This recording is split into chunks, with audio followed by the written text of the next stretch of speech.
Praise the Lord. கர்த்தர் உங்களை ஆசீர்வதிப்பாராக. ஆண்டவராக இயேசுவின் நாமத்தில் உங்களை வாழ்த்துகிறேன். இன்றைக்கும் கூட ஒரு தேவ தூதுகளோடு மொழி சந்திப்பதில் நான் மகிழ்ச்சி அடைகிறேன்.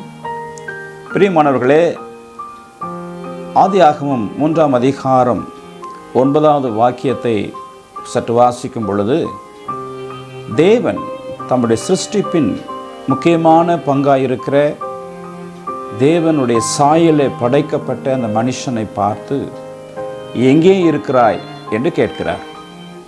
இன்னைக்கு ஆண்டவர் எங்கே இருக்கிறாய் என்கிற ஒரு தேடலோடு ஒரு மனிதனை பார்த்து அவர் கடந்து வருகிறவராய் இருக்கிறார்.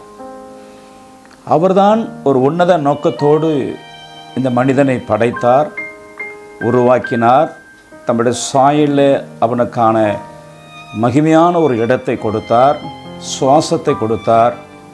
ஆனால் சில காலத்துக்குள்ளேயே அந்த மனிதனை கர்த்தர், தேவனாகிய கர்த்தர் எங்கே இருக்கிறாய் என்று தேட வேண்டிய இடத்துல அவன் கடந்து போனான். பிரியமானவர்களே, இன்றைக்கும் கூட எங்கே இருக்கிறாய் என்கிற கேள்வியை தேவனை அறியாத கோடிக்கணக்கான ஜனங்கள் இருக்கிறார்கள் உலகத்தில்.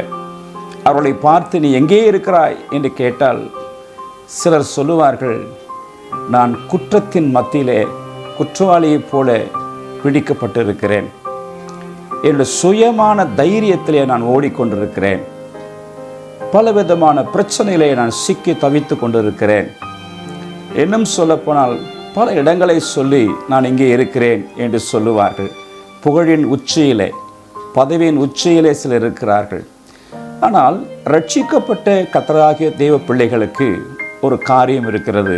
அவர்கள் எங்கே இருக்க வேண்டும் என்று கர்த்தருடைய வார்த்தை சொல்கிறது.